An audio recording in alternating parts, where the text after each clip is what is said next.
My name is James Keogh.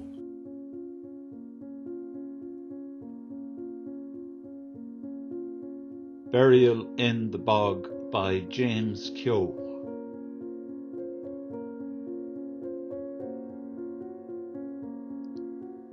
Billy, Noel and Brown stood around the bog hole beside the canvas cover shrouding the hollowed-out remains of DOONASS.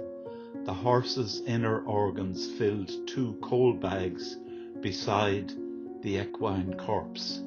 "Geez, that's some smell coming off the poor creature," Billy said. "I told you to rub the wild garlic under your nose, but you wouldn't listen," Brown said, as he pulled the bags of quicklime down off the trailer. They were on a bog track about 100 metres in from the main Mycullen to Spiddle Road. Suddenly, Noel told them to look over towards the road. McManus, the local guard, was coming up along the road on his bicycle. On seeing the 3 lads, he jumped off his bike. "Are you all right there, lads?" he shouted, his voice muffled in the wind. "We're sound, Mac. Just burying Pat Connolly's horse," Billy shouted. "That horse didn't last long after poor Pat, did he?" said McManus. "No, he didn't," the 3 shouted back, almost in unison. "That was a good one about the testicles, lads.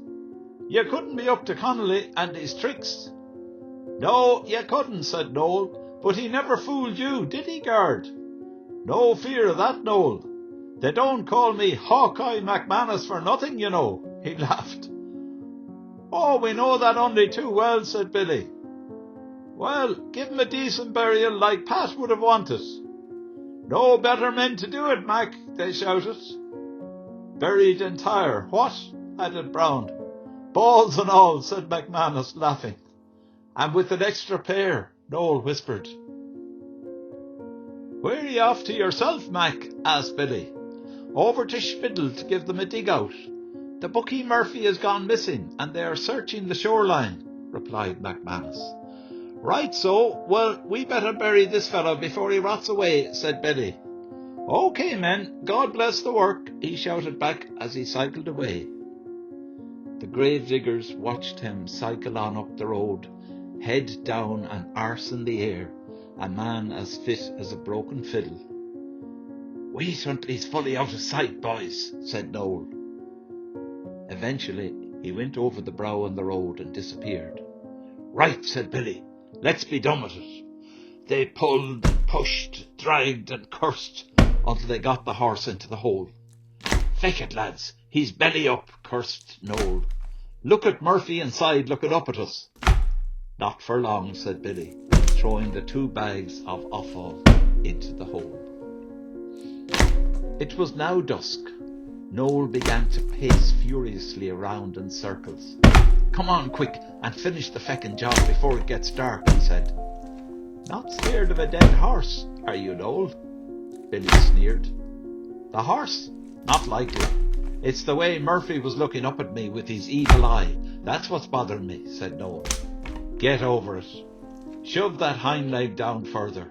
We don't want it sticking up in the air," said Billy. They burst the bags of quicklime and shovelled the contents over the 2 bodies before backfilling the hole. Dressing off the topsoil with scraws, they left the surface looking just as it had when they arrived. Evidence of their activities blended seamlessly into the ground formation around them. The landscape looked unblemished, and no hint of dastardly deeds could be seen by an unsuspecting eye. "There you go, lads," said Billy. "What's the difference between Pat's horse and the Trojan one?" "Quit your messing," said Noel. "Let's get out of here while the going is good."